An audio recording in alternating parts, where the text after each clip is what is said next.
د ښاري پراختیا لپاره مو کوم پلانونه تر لاس لاندې دي؟ د ښاري پراختیا لپاره موږ د بیا رغونې کمیټه چې بیا درېیمه برخه ده او په ښار داخل کې بیا ښاروال صاحب د دې مشري کوي، په مجموع کې بیا زابل محترم والي صاحب د دې سرپرستي کوي د کار د ښاري پراختیا لپاره چې موږ هغه پلانونه په کار کې لرو. له هغو څخه اندازن ویلی سو چې په روانو څو ورځو کې د مرکزي جامع د ترمیم یا بیا رغونې چارې شروع کېږي چې د یو طرف کم ده یا لمنځګزاران پکې کم دي یا د داسې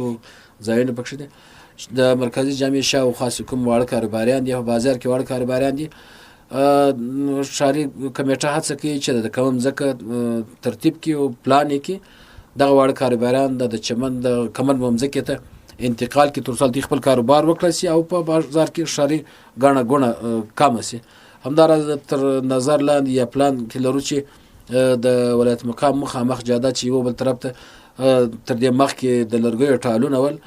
یا هم ځینې هغه د سکریپو د اوسپنې او دغو ټالونو باندې جوړول، دا وخت د محکمې لخوا څخه یو شخص ته په قرارداد ورکړل شوی ده.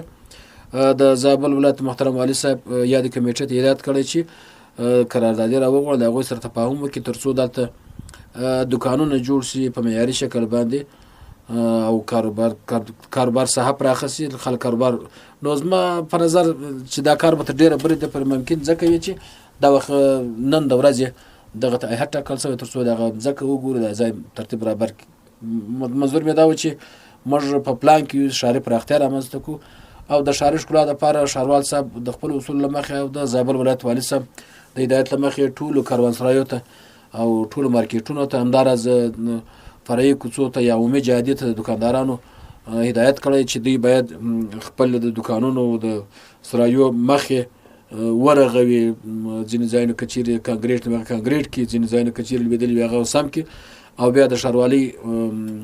لخوا څخه رنګ ورکول کېږي چې هغه د ښکاري هغه رنګ کې په اصطلاح باندې هغه ګیټونه ور برابر کړي تر څو ښاري ښکلا رامنځته شي. هلته اړتیاوې په کاروانسرایو کې چې کومې اړتیاوې دي، د اوبو د کمښت مسله ده، په اصطلاح د اوداسه د نه ځای مسله ده، یا ځینې تشنابونه دي یا د لمانځهګزارانو لپاره نشتوالی دی یا ځینې ځایو کې پارکینګونه نشتوالی دی، هغو ټولو ته هدایت شوی ده او دغه کمیټه دغه هدایت غواړي په دې ښار کې تطبیق کړي. د ښاري اتحادیو د هر سیم اتحادیو ته دا مجلس شوی دی، هغوی په جریان کې دي، انشاءالله په ډېر کم وخت کې به دغه چارې سرته ورسوي.